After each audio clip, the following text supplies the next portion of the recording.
Bem-vindos a mais um episódio do Menin Talk, o podcast das irmãs ginecologistas, Eduarda Menin e Rafaela Menin. E hoje eu tenho o prazer de chamar aqui um grande e renomado cirurgião plástico de Belo Horizonte, mas que antes de ser esse conhecido cirurgião plástico, foi meu colega de faculdade e foi um aluno extremamente brilhante. Não pouco ele realmente se tornou um médico brilhante, não só pela capacidade técnica, mas também pela humanidade, pelo carinho que ele trata suas pacientes. Dr. Gustavo Vilela, bem-vindo. Obrigada. Eu que agradeço. Quando você me fez o convite, eu falei, não, primeiro que eu vou estar junto com a Rafaela, com a doutora Rafaela. E ela já tinha me dito durante a faculdade sobre você. E eu sei que o podcast é para falar comigo, mas eu tenho que falar algumas coisas. A doutora Rafaela já era ginecologista na faculdade. Eu lembro que assim, no quinto período você já acompanhava os plantões, né? Quinto período a gente não sabia quase nada e ela estava lá estudando e indo atrás. Do vovô, né? Seu vô, você acompanhava seu vô, né? Que é o grande nome, né, da ginecologia. E eu lembro que as pessoas ficavam assim, nossa, a gente que era bem fominha, a gente estava até conversando sobre isso agora, a gente queria uma oportunidade de estar num hospital era ouro, né? Porque a gente queria aprender o máximo possível. E eu lembro de você indo e as pessoas pediam, como é que faz para ir? Eu acho que você chegou até a abrir um... Eu fiz prova depois. Para o pessoal ir para lá. No estágio. Você abriu Muitos colegas realmente fizeram estágio, às vezes que nem queriam ginecologia, mas que queriam área cirúrgica, porque lá a gente podia dar pontinhos, né? E fazer sutura era um sonho, né? Aprender bastante, né? Então, abriu estágio, né? Porque na faculdade tinha poucos. Na época, tinha pouca faculdade também. Na época a gente fez... Não pode falar muito isso, senão a gente denuncia a idade. Né? Mas eu estou super honrado de estar aqui. Muito, muito. A gente que agradece. Tá muito feliz. Ô, Gu, conta um pouquinho, né? Você estudou comigo na UFMG. Aí conta um pouco da sua trajetória. Como é que foi sua residência médica? Onde você fez? Assim, durante o nosso estudo, eu não sabia que eu queria cirurgia plástica. Até porque, principalmente no UFMG, a cirurgia plástica não era uma cirurgia que era bem vista, inclusive, né? Eu tinha um super preconceito, que hoje eu tenho vergonha, que eu falava assim, quê? Estou estudando um monte de coisa, um monte de doença, vou fazer 6 anos de faculdade, mais 5, 6 anos de residência, para ficar pondo silicone nos outros. Eu chegava como menor, né? A gente queria salvar vidas, né? Vou fazer cirurgia geral, que era o que eu queria ficar na cirurgia geral. Tanto é que eu escolhi o Odilon por causa disso. Escolhi um programa que eu pudesse, não, eu quero operar pra caramba na residência. Trauma, ficar 120 horas nesse hospital por semana, porque eu quero pegar a mão e trabalhar com trauma. Eu achava que o salvar vidas era nobre e que a cirurgia plástica não era tão nobre. E depois você vai vendo, né? Você vai amadurecendo também, você vai conhecendo as coisas. E hoje eu penso na bobagem que eu pensava, que a cirurgia plástica, ela pode não salvar uma vida diretamente, mas ela salva uma vida viva. Exato. Ela retoma a autoestima, algo que a paciente, às vezes ela não estava viva, ela estava sobrevivendo e por causa de algo que incomodava ela, e de repente ela faz uma cirurgia, a autoestima retoma e ela muda todas as áreas da vida. Porque você pensa assim, o que tem a ver uma cintura fina ou uma barriga chapada com o emprego de uma CEO? Tudo a ver, porque o jeito que você se sente é o jeito que você se comporta. E a maneira que você se comporta dita sua autoridade em algum lugar.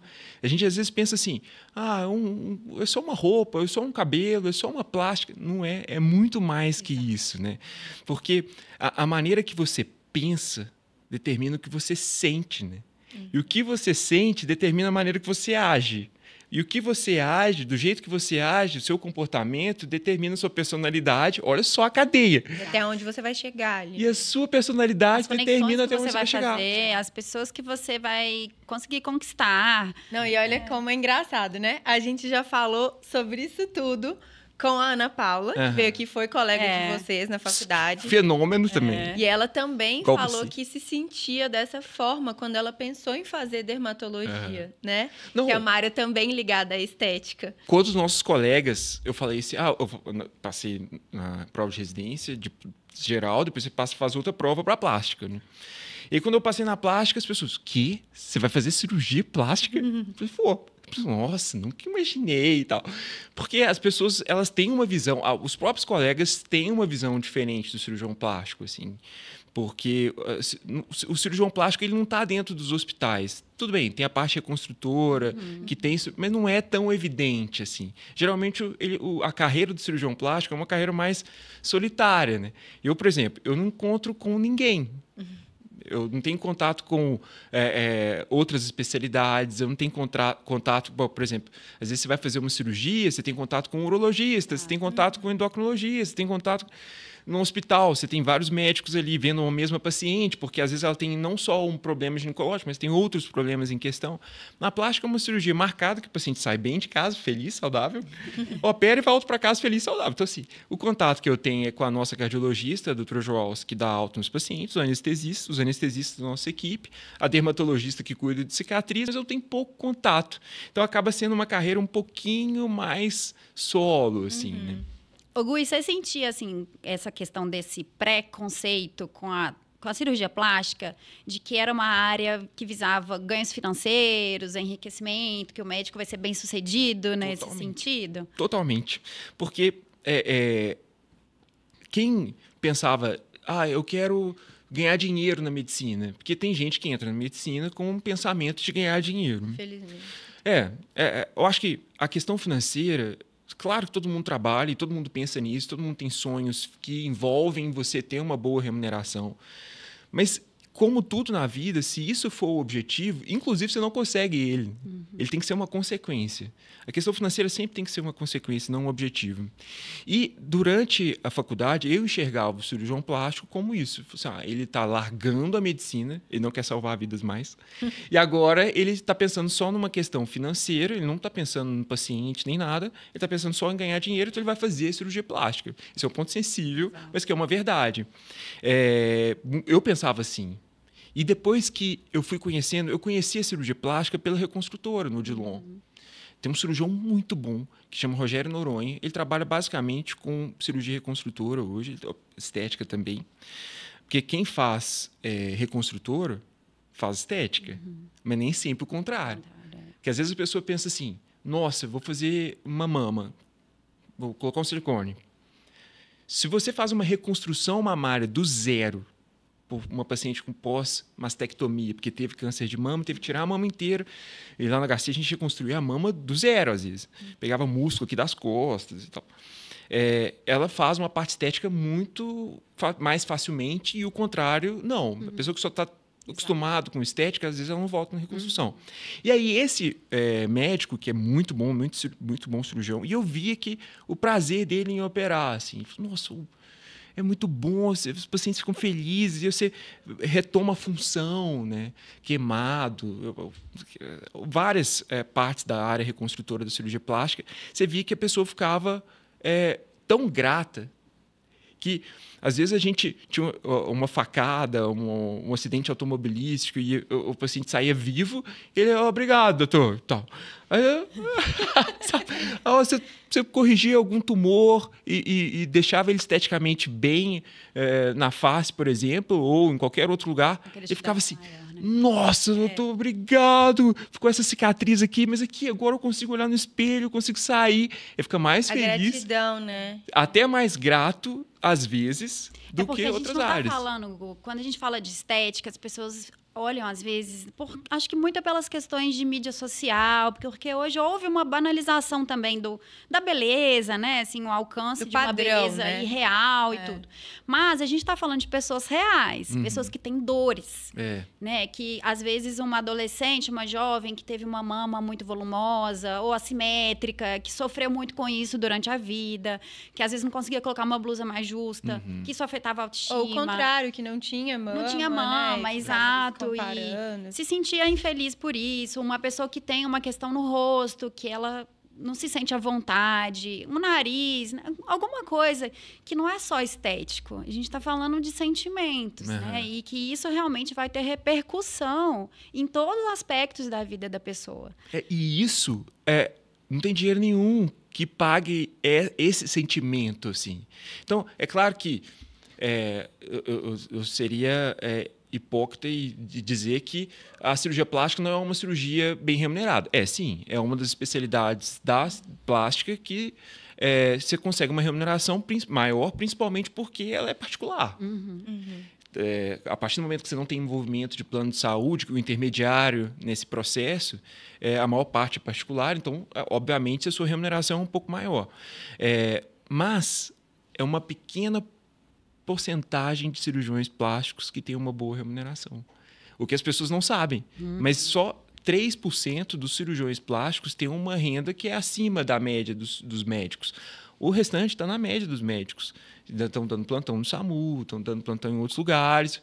Não que o plantão no SAMU seja ruim, mas é porque ele se formou para ser cirurgião plástico. E ele está fazendo algo que é para questão financeira, porque ele não conseguiu engrenar ainda na carreira. Porque a maior parte dos pacientes, eu gosto muito de Pareto, da regra 80-20, isso eu acho que funciona um pouco. Estou chutando esses dados, mas eu acredito que 20% dos cirurgiões têm 80% dos pacientes. Então, essa é uma verdade, mais ou menos, da remuneração do cirurgião plástico. Se você faz a cirurgia e pensando, vou fazer plástica por uma questão financeira, vai dar errado. Porque provavelmente você não vai estar nos 20% que tem os 80% dos pacientes. Por quê? Porque você não vai fazer com amor. E se você fizer com exatamente o que você me disse, né? De você pensar na melhora do paciente, na retomada da vida dela, na melhora da autoestima, você está pensando nele, aí você vai conseguir deslanchar na carreira e sim, você vai ter um retorno financeiro acima da média. Mas se não, mas isso serve também para ginecologia, isso serve também para qualquer hora. Qualquer especialidade. Até porque o caminho é longo, né? Eu acho que as pessoas não têm noção de que para você ser um cirurgião plástico são ali 6 anos de faculdade de medicina, atualmente são 3 de cirurgia geral, depois outra residência inteira, 3 anos de cirurgia plástica. São 12 então, são 12 anos de formação. Só que quando você se forma, você ainda não é conhecido, né? Você ainda vai ingressar ali no mercado de trabalho. Tem que construir sua clientela, sua credibilidade, sua autoridade. É aos poucos que isso acontece. E sabe uma coisa muito que é até engraçado? Você fala assim, por que alguém te procura? Porque alguém te indicou. Mas como é que alguém vai te indicar se ninguém nunca operou com você? Tem que ter o número 1 ali, né? Os primeiros, né? Os números 1, assim. Porque no começo você pensa assim, mas tudo bem, a paciente vai chegar no meu consultório. Como é que ela vai chegar no seu consultório? Porque você não está dentro de um hospital, você tem um consultório e você vai operar dentro do hospital, mas a sua captação de pacientes, como é que você vai fazer? E aí, assim, é uma ilusão você achar, eu vou fazer geral, vou fazer plástica e de um dia para o outro você vai estar lotado, você vai estar bombando de procedimento. E nisso, muitas vezes, você acaba tendo que entrar em alguma equipe, né? Que também não é fácil ter essa porta aberta de entrar em uma equipe, às vezes de algum cirurgião ali mais experiente, que às vezes foi seu preceptor na residência, você conheceu, ele gostou de você, viu que você era uma pessoa séria, abriu portas, né, te chamou ali. Mas realmente, assim, você forma, abriu o consultório, seu primeiro dia do consultório. Oi? Aí, né? Cadê? Mas aí vem o diferencial do profissional. E é o que a gente estava falando, né? O Gu já falou aqui, a gente estava conversando antes sobre o fato da remuneração da medicina ela ser consequência de um trabalho bem feito e feito por amor. Né? Então, quando o médico ele é tecnicamente adequado, né? Tem uma boa técnica cirúrgica, tem um bom conhecimento, já é ótimo. Porém, quando ele é humano, ele ouve as pacientes, ele entende, ele tem empatia. Esse eu acho que é o grande diferencial. E por isso que o Gustavo tem esse diferencial em relação a essa área, porque ele tem essa sensibilidade. Nós temos uma paciente em comum, ela é minha paciente ginecológica, ela teve insuficiência ovariana prematura, 33 anos, entrou na menopausa. Com uns 30 e poucos, pouco tempo depois, ela te procurou querendo fazer abdominoplastia, lipo. E ela comentou comigo que ela ficou impressionada com você, porque você falou, olha, se você quiser, eu te opero. Para mim é muito fácil operar, mas você precisa mudar seu estilo de vida primeiro, você precisa readequar a sua alimentação, você precisa cuidar de você. Vai cuidar de você, fazer atividade física, comer bem, depois a gente vai fazer os ajustes que forem necessários. E ela ficou assim, impressionada. O cirurgião plástico falou que neste momento né? Não é o ideal, que eu preciso cuidar de mim primeiro e ter esse olhar, né? Exatamente, porque assim, o ideal, que é o certo, né? É o óbvio, né? Isso é óbvio. As pessoas às vezes esquecem do óbvio. Mas o óbvio é, qual que é a sua função? É o bem do paciente. Exato. Você não está ali para operar. Você está ali para fazer o bem para o paciente. Se o bem não é operar, você tem que falar, não vou te operar. Mas isso hoje, a gente estava falando sobre isso numa medicina de hoje que, infelizmente, né, visa muito essa parte mercantilista e que se perdeu um pouco desse lado humano da medicina. Isso é o diferencial. Ainda mais hoje com as pessoas estão muito mecanizadas e aí você não enxerga o outro como o outro. Você enxerga o outro como algo para você conseguir outra coisa. Exato. Ficou confuso? Vocês entenderam? Exatamente. Então, assim, o que acontece com isso? Você não está enxergando o paciente, você está enxergando alguém que vai pagar alguma coisa para você. Isso é um tiro no pé. Porque, assim, se você enxerga aquela pessoa como você gostaria de ser enxergado, no fim, você operando ou não aquela pessoa, ela vai te indicar outros pacientes que irão operar. Sabe assim, vamos supor que você seja uma pessoa que não tenha uma visão humana. Você simplesmente quer pensar no financeiro. É uma decisão muito errada você querer operar alguém que não tem indicação cirúrgica. Até porque, assim, tem uma frase muito interessante que eu não sei quem falou, mas foi algum colega nosso, médico, não sei se foi o Pitangui ou se foi algum neurocirurgião, que eu já escutei várias fontes de quem disse essa frase, mas a minha carreira foi feita das pacientes que eu não operei. Isso é fantástico. Porque o que essa frase quer dizer? Que se você não operou as pacientes que não deveriam ser operadas, você fez a medicina certa. Exato. Porque você visou o bem do paciente. E aí todo um universo se abre. É impressionante. Assim, você pode acreditar também, os mais místicos podem achar que energia, porque a pessoa sente. Eu acredito um pouco nisso também. Acho que a pessoa sente. Se não for por energia, é pelo seu jeito.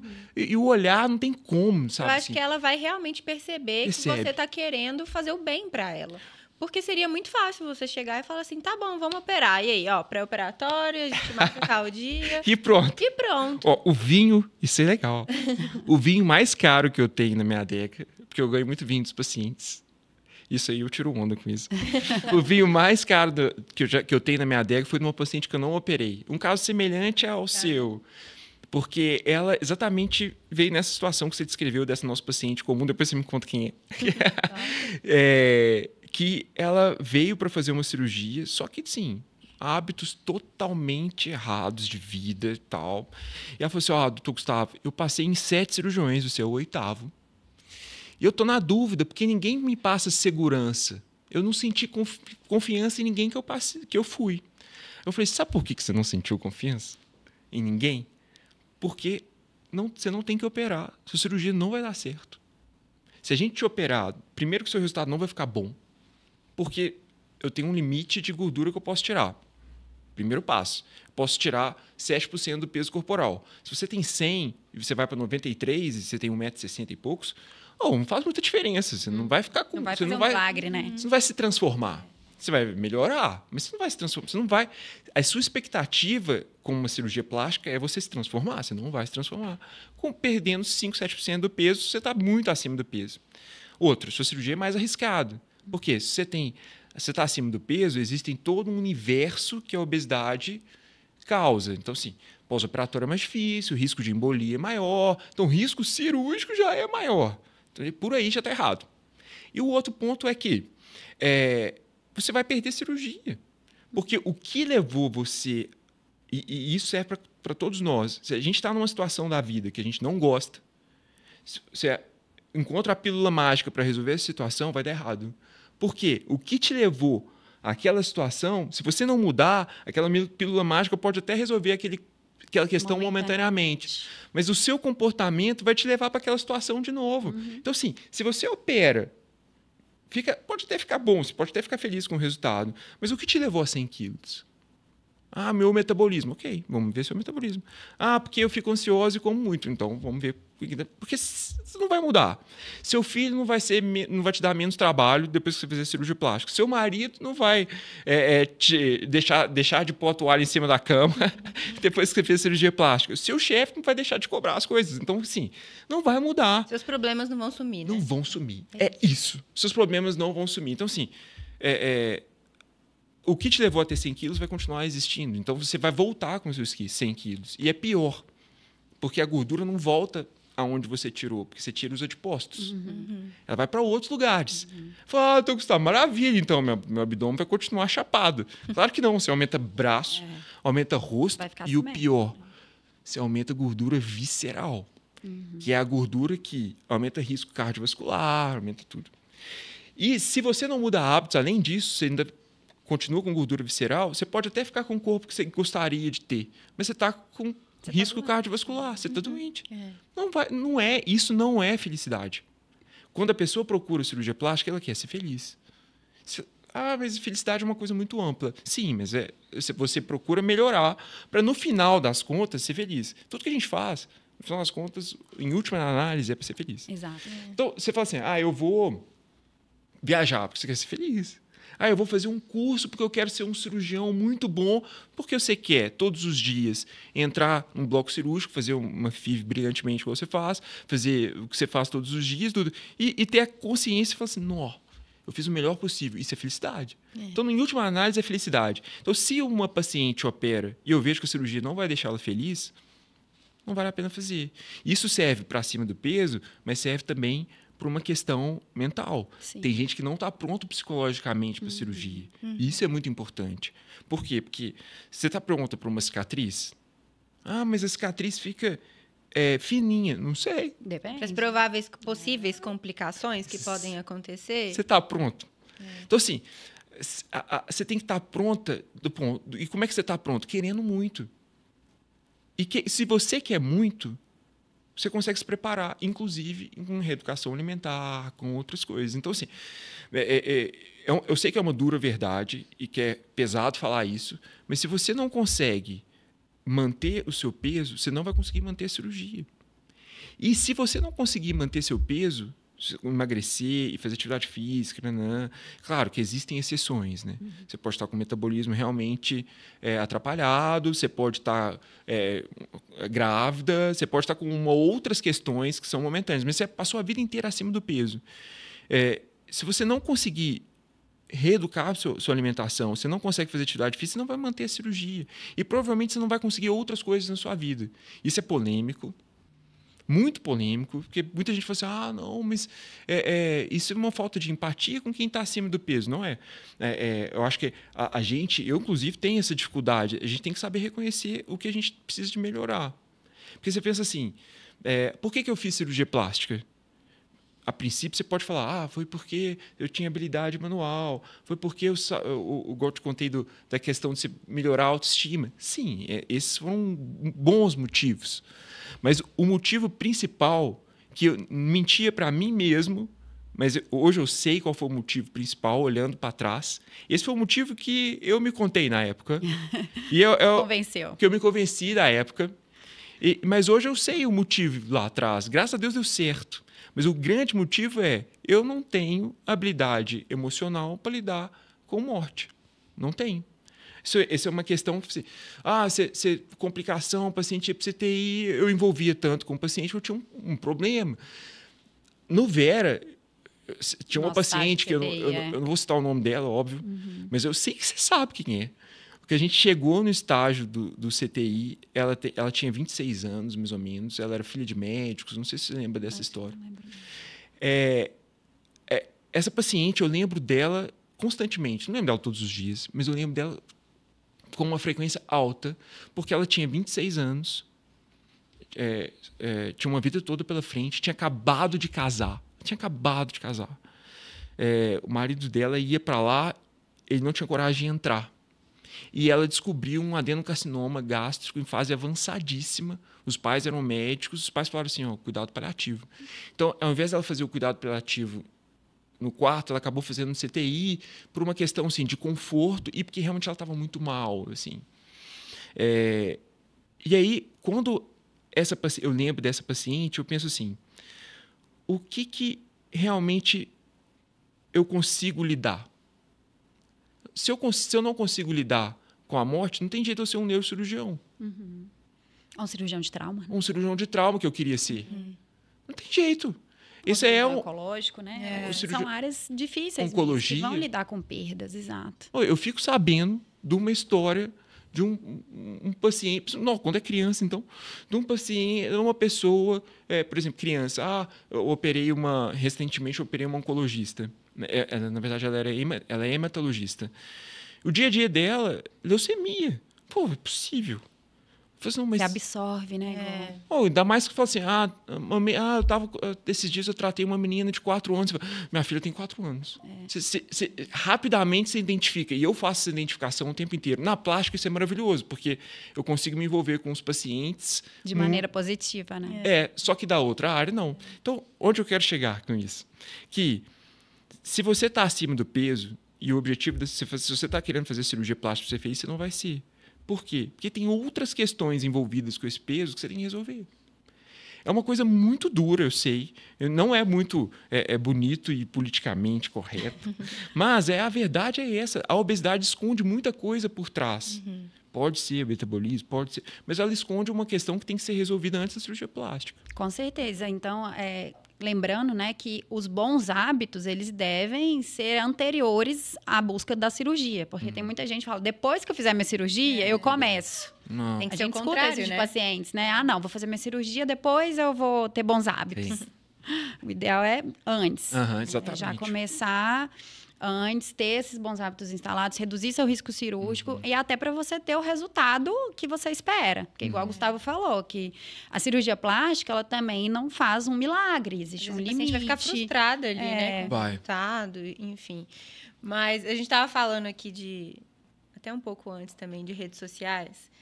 E depois vocês vão ver o Instagram do Gustavo, gente, que é totalmente diferente do que a gente vê nos Instagrams, né, atualmente. Que é só vídeo, é marketing, é só informativo.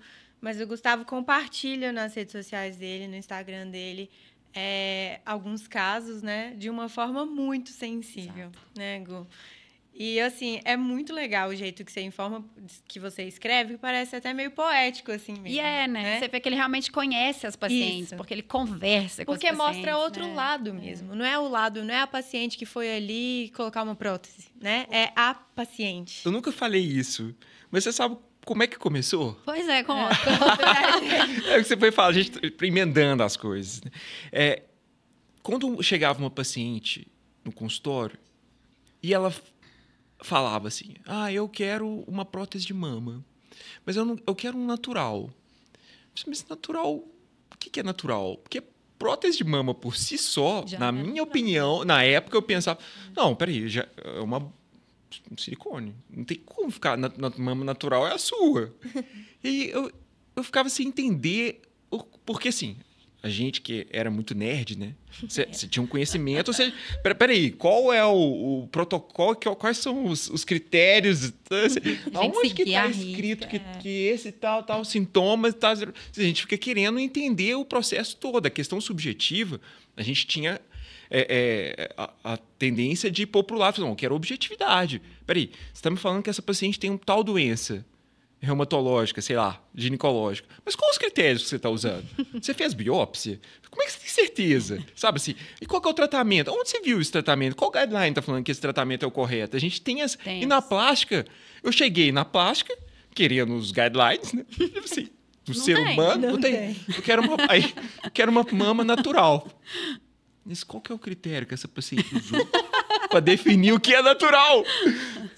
Como é que você vai saber o que é, né? Aí eu falei assim, eu mostrava umas fotos, é essa aqui? Eu falei assim, não, essa aí tá muito artificial. Aí eu chegava a mostrar uma foto de um silicone super natural, aqueles em gota, né? Que não tem nem como.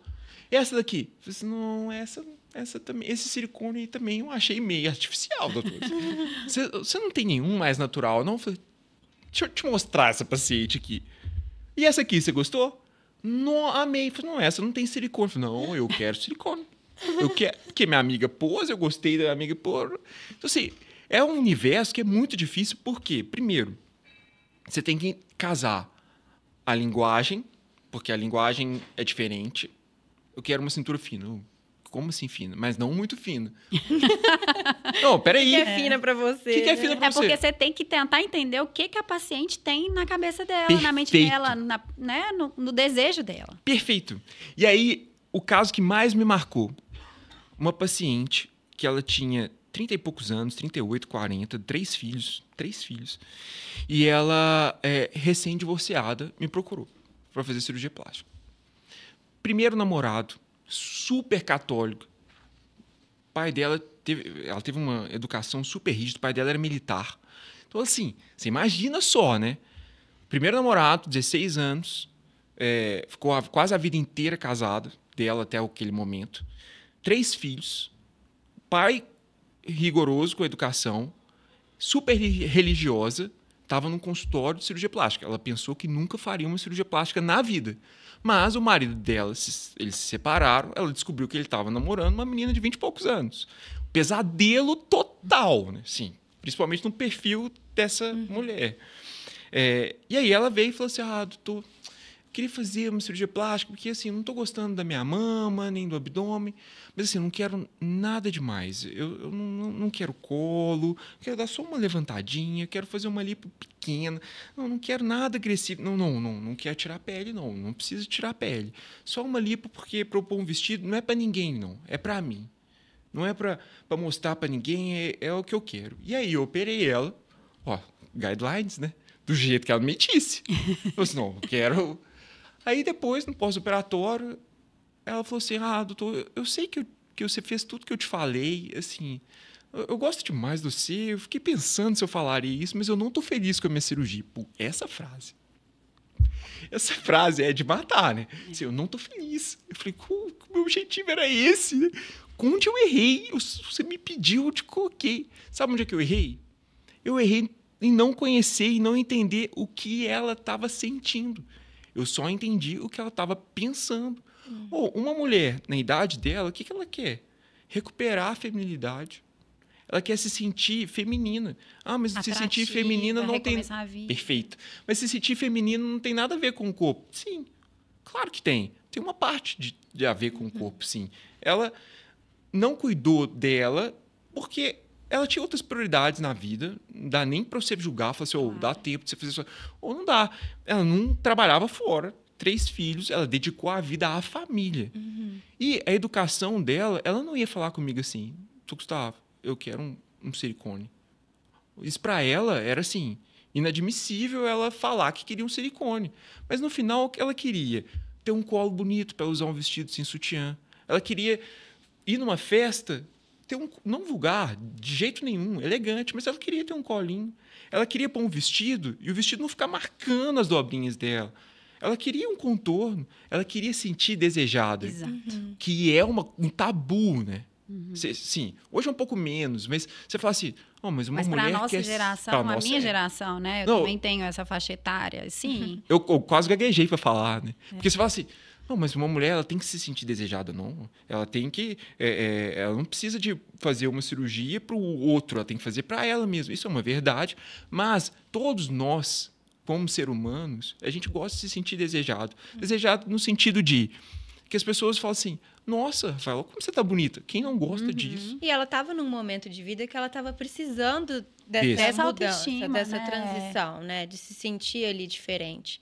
Então, eu acho que às vezes ela não soube expressar também, né? E aí eu precisava de saber da vida dela, eu precisava de entender o contexto dela, e aí eu entendi e falei assim, olha só, por que ela não conseguiu me falar?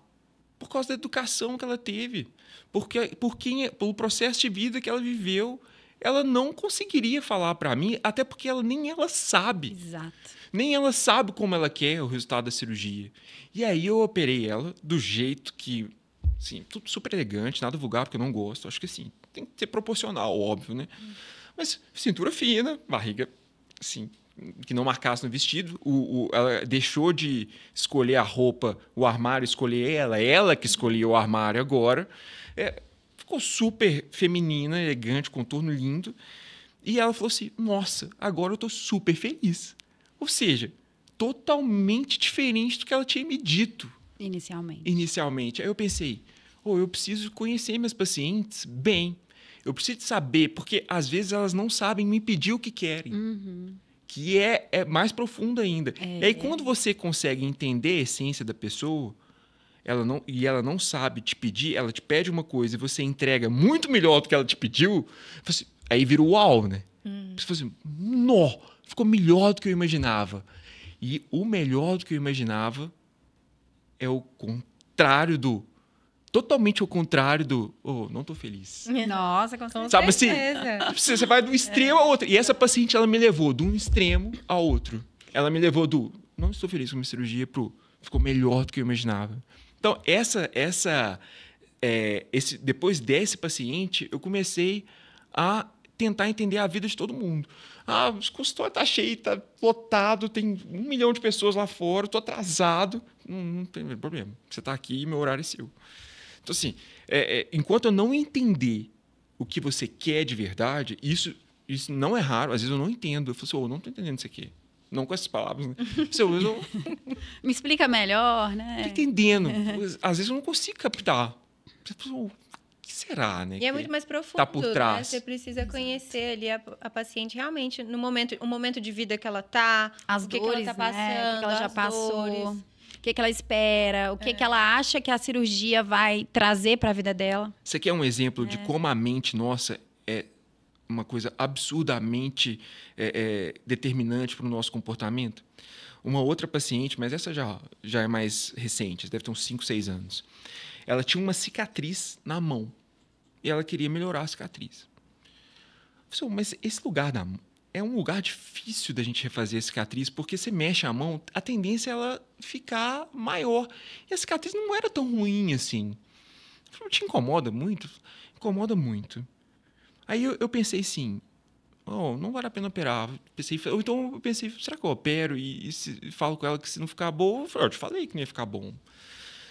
Eu falei, o que está por trás? O que está por trás? Como é que você conseguiu essa cicatriz? Aí ela falou assim, eu estava na garupa do meu ex-namorado e a gente estava discutindo. E nessa discussão, ele acelerou. Quando ele acelerou, eu caí para trás. E machuquei. Não sei onde ela bateu, machuquei, rasguei. Ela machucou outras coisas, mas a mão que chamava atenção. Aí ela me falou assim, se eu melhorar essa cicatriz, eu vou ficar parando. Se essa cicatriz sumir, mentira. Se essa cicatriz sumir, eu não vou lembrar mais dele. Eu falei assim, mas cicatriz não some. Isso aí é uma coisa que apareceu na novela da Globo em 1990 e poucos, que tinha um ator com uma cicatriz no rosto, de repente ele apareceu sem cicatriz. E algumas pessoas até hoje acham que corrigir cicatriz é fazê-la desaparecer. Não. É você deixar ela menor, mais fina, um pouco menos perceptível, mas ela nunca desaparece. E, final das contas, eu entendi. Falei, então vou te levar para o bloco. Levei, fiz uma zetaplastia, que é uma técnica, troquei a cicatriz do lugar. Basicamente foi isso. Super feliz. A cicatriz não largou. A cicatriz não ficou boa. Mas não era mais a cicatriz do acidente. Do acidente. Já não remetia mais para ela aquela situação de angústia, né? Impressionante. Ela queria apagar aquele episódio da vida dela ali, de certa forma. Né? Tava na cicatriz. Sendo que assim, ela machucou outros lugares, mas por algum motivo a mão... Que ela ficava vendo ali, né? Isso pode ser. Exatamente. Então assim, e a partir daí, respondendo sua pergunta, depois de dar uma volta de... que eu comecei, a partir não desse episódio, daquele outro episódio que eu te contei antes, que eu comecei a fazer as histórias dos pacientes. Porque eu falei assim, já que eu sei bastante, e isso gera uma identificação, porque as pessoas elas começaram a se identificar e ter mais coragem de falar, eu sou essa mulher aí. E aí ela chegava e falava assim, eu tô na dúvida se eu quero natural ou se eu quero um pouquinho de marcação. Eu falei, não, então você ela quer marcação. Ela quer marcação. Porque ela viu uma história, ela até às vezes me contavam. Hoje é menos, assim. Mas antes elas me contavam, assim, Aí eu li uma história que era igualzinha a minha, parecia que era eu lá. Isso já era uma identificação. Com certeza. E dá uma sensação também de aconchego. Alguém já passou por isso. Se tem uma sensação de que alguém já passou pelo mesmo problema que você... Você não está sozinha. Exatamente, você não tá isso é sensacional, né? Por isso que existem grupos de apoio. Quando você tem algum problema, você junta todo mundo e fala, você tem esse problema? Você também? Eu também tenho. Então vamos juntar todo mundo aqui e conversar sobre ele. É verdade. Porque aí você fala assim, eu não estou sozinho. E a sensação de não estar sozinho, e vem muito com... a religião ajuda muito nisso, né? Se você pensar que tem um ser superior junto com você, isso é maravilhoso. Essa sensação de não estar sozinho, ela faz você querer... Você pertencer a um grupo, faz você querer, assim, sempre melhorar. Porque você pensa assim, se eu melhoro... Eu estou nesse grupo, porque esse grupo está me observando. Então, se eu estou com esse problema e eu vou resolver, e a outra pessoa vê se resolvendo, ela vai querer resolver também. Exato. E aí um se ajuda, e um vai falar, não, tem solução para o meu caso. Eu sou essa mulher, tem jeito de eu ser feliz. Inclusive, só para contar o desfecho, essa de 40 anos e tal, hoje ela tem 50 e poucos. Ela não casou de novo, mas ela namora, assim, namorido, só que ela decidiu, foi super legal, que cada um ia morar numa casa. Então, ela tem um namorado que cada um mora numa casa, porque ela tem 3 filhos. Então, ela falou assim, eu quero... misturar as coisas. Eu quero... Esse namorado dela... Ela sabe quem ela é. Se ela escutar, ela vai identificar, porque é uma situação muito específica. Ela tem... esse namorado dela atual tem 2 filhos também. Então, eles resolveram ficar em casas separadas. Mas ela falou comigo, recentemente a gente conversou. Isso é legal também, porque eu mantenho uma amizade com os pacientes, né? É um vínculo muito grande, né? Grande, assim. Tem... Quanto tempo que ela operou? Tem mais de 10 anos. Mas é exatamente por essa identificação, né? Que você gera ali com elas, conexão mesmo. Mais de 10 anos que a gente operou. E ela fala assim, eu nunca... Não sei nem se eu posso falar isso, mas tudo bem. Mas... eu nunca fui tão feliz na minha vida. Olha que legal. Não foi cirurgia, óbvio, foi porque ela encontrou alguém que ela talvez tenha uma afinidade maior do que o ex. Ou porque ela se sente bem com ela mesma e ela tem essa segurança de saber o que ela quer, como ela quer, de saber fazer suas escolhas de felicidade. E isso vem o quê? Vem com autoconhecimento, mas vem também com autoestima. Né? Então, claro que é o amadurecimento, tudo que ela passou, mas eu vejo sim uma entrada da autoestima nela nesse momento dela agora, dela estar feliz. Porque hoje ela é uma mulher mais segura, ela sabe o que ela quer. Então, são escolhas que ela fez ao longo da jornada dela e que ela foi muito feliz de achar um cirurgião que entendesse. De certa forma, você ajudou ela a enxergar o que ela queria. Exato. De mudança. E a força dela. É por isso que eu sou tão fã das mulheres do universo feminino. Porque a mulher, ela tem uma força, uma resiliência, né? Assim, esse poder de transformar ela mesma e a vida dos outros. E quando ela olha para ela, quando a mulher olha para ela, e ela se cuida, e ela se valoriza, ela tem um poder que ela não tem ideia, porque não é só ela transforma as vidas em torno dela também, né? Uma verdade uma casa em que o marido é feliz e a mulher não é feliz, a casa é triste. Porque o determinante é a mulher. Agora, numa casa que a mulher é feliz e o marido não é feliz, a casa é feliz. E no final, a casa feliz vai deixar o marido feliz. Então, no final das contas, se sua mulher está feliz, todo mundo está feliz. Eu tenho um amigo... E o marido? Tem um amigo que fala assim... Happy wife, happy life. Mas é verdade. Por quê? Exatamente por causa desse poder. Ela tem esse poder de movimentar, de transformar e de sair. Energia ali feminina mesmo também. Sensacional. Aqui, aproveitando esse caso que o Gustavo contou, né? Igual a Ana comentou, gente, isso é salvar vidas, Gu. Então, para você que achava que não ia salvar vidas, a cirurgia plástica salva vidas, salva a autoestima, salva relacionamentos, ou salva a pessoa de um relacionamento abusivo, né? Então, a gente vê muitas histórias, a gente como ginecologista, né? De mulheres que às vezes estavam anuladas em um relacionamento, estavam sem poder ali, se sentindo realmente sem poder para conseguir mudar aquela situação.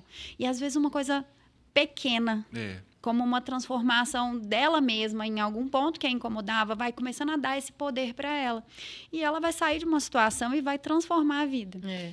De relacionamento abusivo também tem um paciente. Eu tenho muito caso. Né? Imagina. Tô adorando.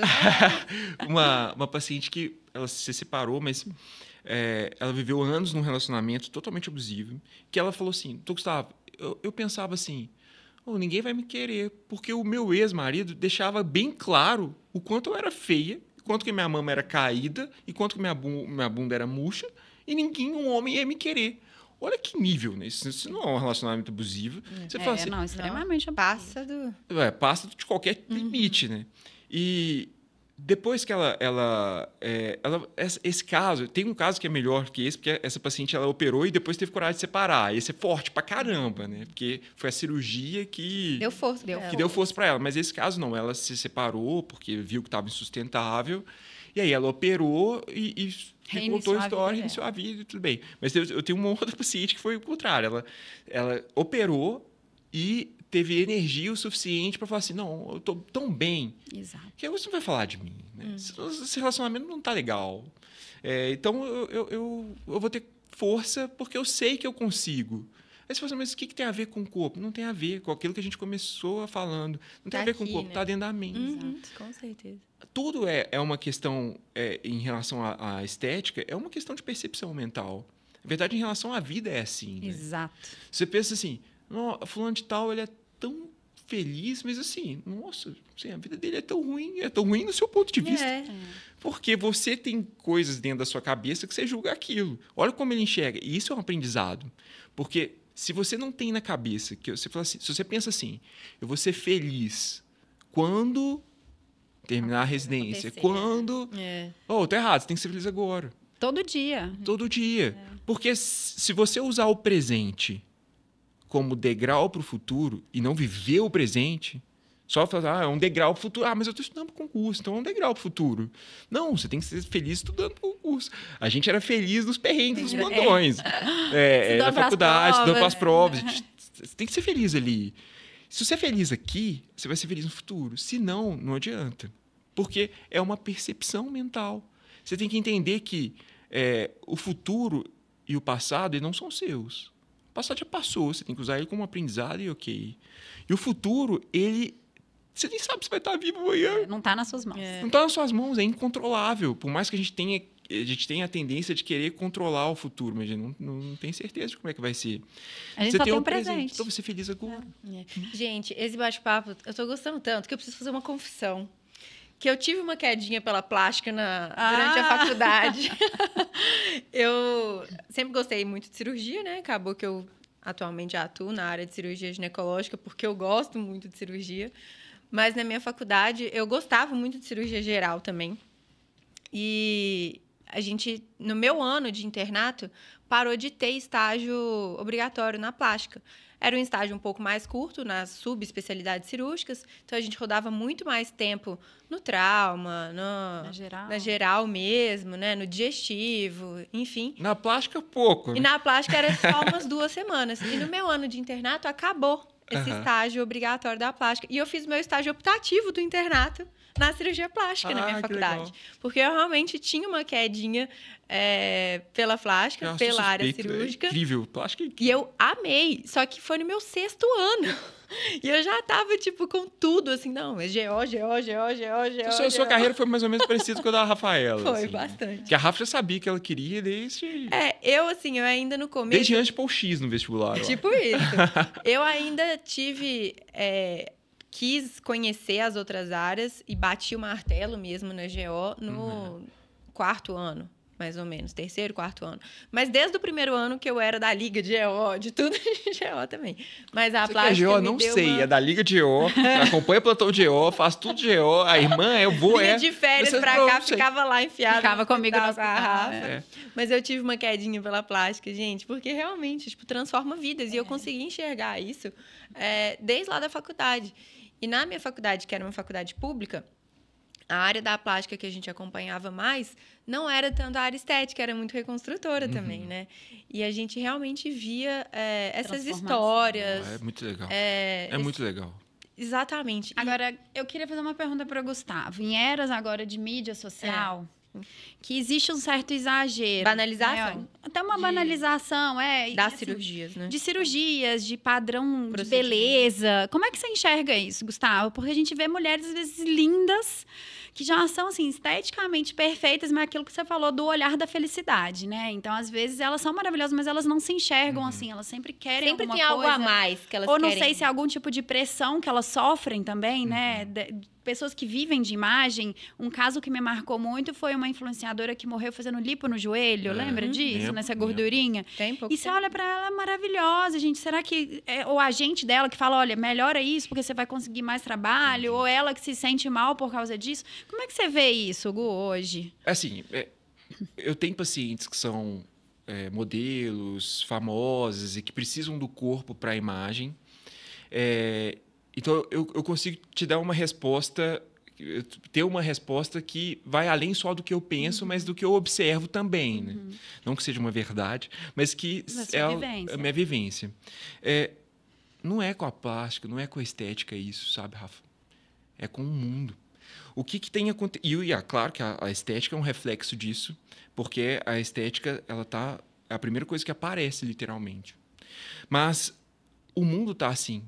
Antigamente, você estava no seu interior, você não sabia, a sua comparação era sua amiguinha. Quando sua amiguinha era um pouquinho mais bonita, você ainda ficava meio assim, né? Essa menina é mais bonita e tal. Deixa eu emagrecer, porque minha amiga tá magra. Então, o seu parâmetro de referência era alguém ali do seu lado. E aí, hoje, o referência é o mundo. O que está acontecendo com as pessoas? Elas ancoraram a felicidade numa referência. Elas ancoraram o que elas querem para elas numa referência. Ao invés de elas falarem assim, eu vou ser melhor todos os dias. Então, se eu for melhor do que ontem, eu já estou feliz. Elas não. Elas querem ser mais bonitas do que a mais bonita, do que a mais linda lá na Suíça. A mulher, primeiro, que ela nem mora do seu lado. Segundo, por que você acha que você vai ser feliz se você tiver o corpo dessa mulher? Porque a gente está vivendo a vida dos outros. E olha que estranho que é isso. Quando você compara a sua vida, você fala assim, nossa, eu estou trabalhando pra caramba, amo o que eu faço, mas eu não estou tendo tempo de viajar. Aí você olha no Instagram e fala, esse cara aqui formou comigo, mas só viaja. Aí você começa a ficar, sem querer, se você não se policiar, você começa a falar assim, onde eu estou triste, porque esse cara só viaja. Você já se compara automaticamente. Automaticamente você se compara. E a comparação leva você a tomar atitudes que não necessariamente condiz com o que você quer. Por quê? O ser humano, instintivamente, ele é competitivo. Eu não sou. Não tem jeito, você é humano. Então, assim, por competição, você simboliza assim, sua vida olhando para a vida dos outros. Não tem, isso é muito feio de pensar, doutor Gustavo. Acho que mas acontece. Você baliza a sua vida com a dos outros. Você não pode balizar sua felicidade. Você fala assim, aquele vizinho ali, a grama dele está mais verde. Mas ok, estou feliz com a minha grama, porque eu que cuido, é a grama que eu tenho. Ainda bem que eu tenho grama. Exato. Olha que grama legal. É uma forma completamente diferente de enxergar, né? Meus filhos brincam nessa grama, não está tão verde igual essa vizinha, mas mas tem vida essa grama. Tem vida essa grama. Inclusive, eu aproveito muito mais que a dele. Olha só, você já comparando. Então, assim, como a gente tem esse instinto nato que é competitivo, obviamente, você entra no Instagram e se compara. E isso você se compara esteticamente também. Então, quando você vê... o algoritmo é uma coisa impressionante, né? Você segue uma vez, acabou. Aí, quando você olha, fala, nossa, essa menina aqui, estudou comigo no colégio, ela era gordinha. Olha esse abdômen. Aí você começa a comparar. Aí você começa a olhar para o seu, que você estava feliz com o seu abdômen. Mas aí você viu um abdômen da Virgínia e falou assim, esse abdômen aí, eu quero ter um igual. 3 filhos com essa barriga. Quantas pacientes chegam no meu consultório, eu quero um abdômen igual ao da Virgínia, ou eu quero um abdômen igual, eu quero um peito igual dessa mulher. Imagina. Olha só como ela está se referenciando. Ela não está vendo o que ela quer mudar nela ou o que vai deixar ela feliz com ela. É igual o outro, né? É sempre comparando com o outro. Só que olha que interessante. Sempre vai ter alguém melhor. Sim. Então, quando você chegar naquele... Você opera e fica igual aquela mulher que você queria. Vai vir um outro vazio. Porque aí você não vai ter a casa em Miami que ela tem. Você entendeu onde que vai? Então, assim, não tem fim. Se você usa a sua vida como referencial, Você nunca vai ser feliz. E qual que é o problema da estética? Referência. Tá todo mundo usando a mídia, postando antes e depois. Antes e depois, antes e depois. No caso dos cirurgiões, dos dermatologistas e etc. Tá todo mundo postando a melhor parte da vida. Você não posta você brigando com sua esposa. Você não posta você discutindo com seu marido por causa da toalha na cama. Você não posta isso. Você posta só os momentos bons, o dia dos namorados, o aniversário, só as coisas boas. E aí você olha para aquilo ali e fala assim, que meu marido me deu um presente. Essa menina aí que eu estou seguindo no Instagram, o marido deu um carro para ela. Aí você olha para o seu marido e fala, é um encostado mesmo. Olha isso. Tipo, se você muda a sua percepção em relação ao seu marido, porque o marido de outra pessoa fez uma coisa. Que você nem conhece, você nem sabe o que está por trás ali, né? E eu que vivo um pouco... E que às vezes é só de aparência. Né? É isso. Eu que vivo um pouco esse mundo de perto, porque eu acabo... assim, a gente não divulga, e nem, obviamente tem contrato, e claro, não vou expor, a pessoa trabalha com o corpo. Mas olha só um caso. Eu operei uma paciente que era famosa e ela ficou bonita, assim. Mas já tinha um corpo muito bom, mas melhorou, ficou muito bom. Aí passou, assim, uns 9 meses que eu tinha operado ela. Não tinha nem tanto tempo, assim. Eu estava passando, eu operava no Life Center ainda. Eu estava passando, assim, aí eu olho para a banca de jornal, ela estava na capa da revista Boa Forma. E o título era Como Dieta e Atividade Física Mudaram a Minha Vida. Saiba como perder tantos quilos. Né? Ela fez lipo. E ela estava vendendo para as pessoas que um jeito de emagrecer fazendo com a receita milagrosa lá, dieta e atividade física. Aí a pessoa faz dieta, atividade física, faz tudo certinho. E nunca vai ter aquele corpo. Ela olha e fala assim... Porque tinha Photoshop também. Porque eu conheço a barriga, foi eu que disse. Tinha Photoshop aqui a barriga também. Então, assim, além de não ser real, é um negócio que... Aí você começa a se comparar. Olha que bizarro. Além de você se comparar com algo que tá... Você não sabe a vida que a pessoa levou, se ela usou anabolizante, você está comparando com coisas irreais, porque isso é irreal. Exato. Ninguém tem uma vida igual de uma blogueira perfeitinha.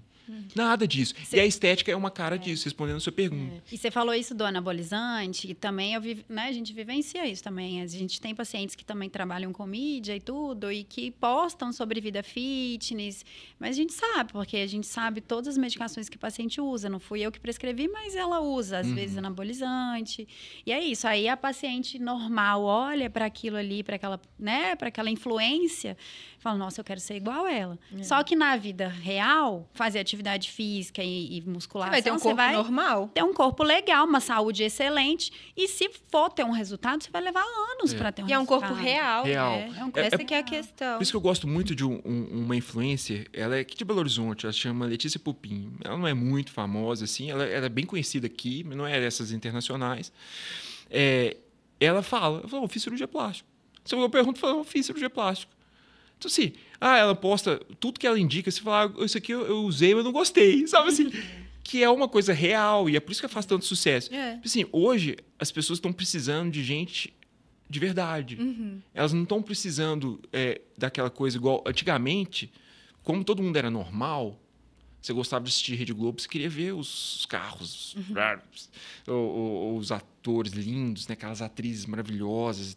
Porque aquilo ali não era a sua realidade, você não via, você não tinha Instagram.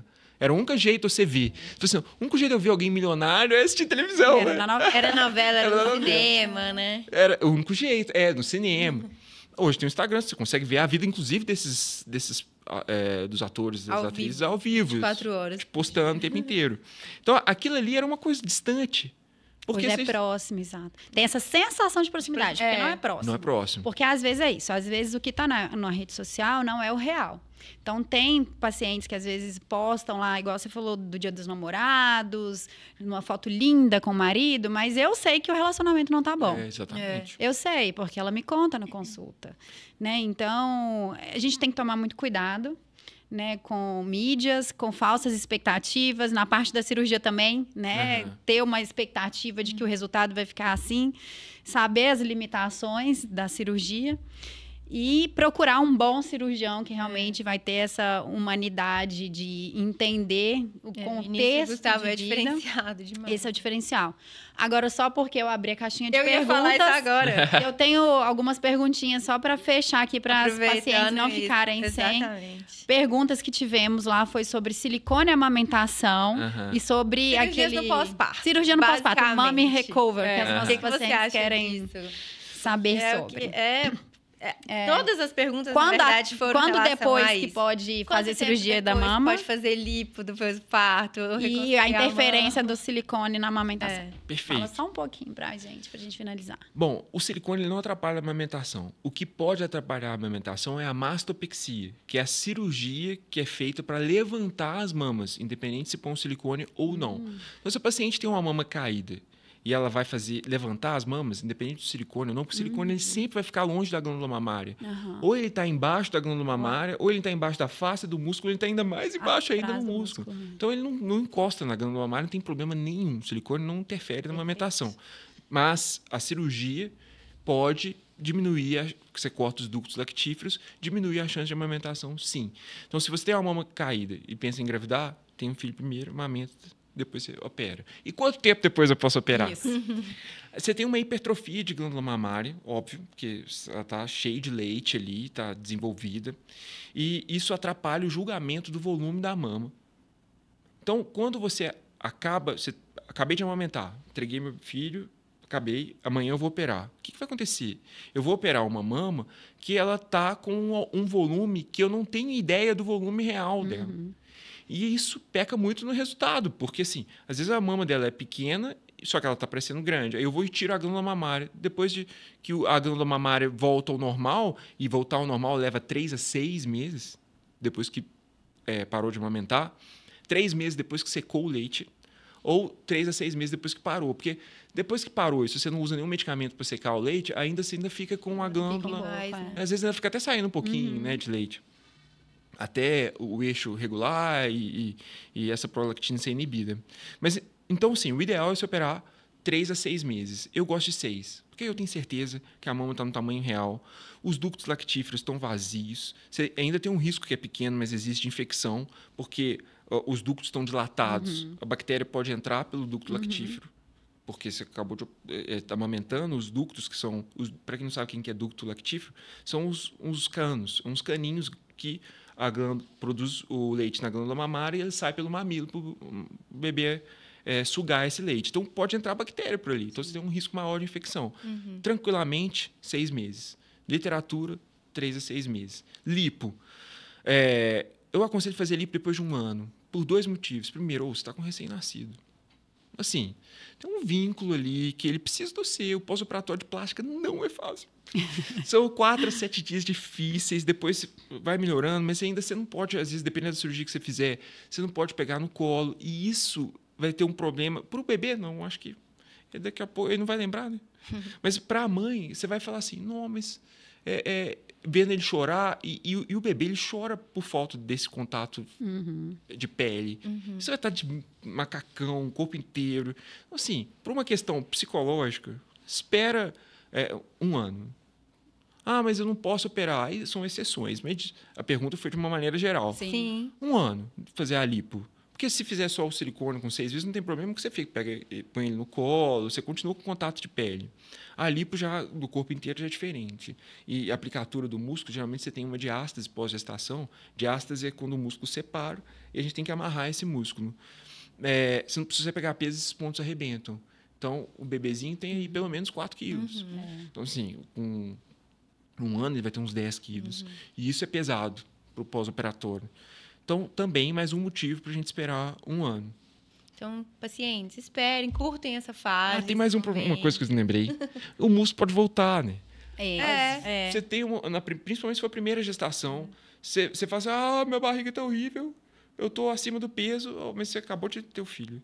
Quando você espera 1 ano, dá tempo de você perder o edema, dá tempo desse músculo voltar, você fazer LPF, que é um tipo de fisioterapia para voltar ao músculo. E você não precisar de operar. E se você não precisa de operar, maravilha. O que você vai adiantar uma coisa que você talvez não precise? Então, eu tinha esquecido dessa. Perfeito. Humano, né? Exatamente. Gente, amei. Gustavo, muito obrigada pela participação. Adoramos. Se Deus quiser, quem sabe, a gente faz mais um episódio, porque papo aqui não vai faltar, né? Rendeu, né?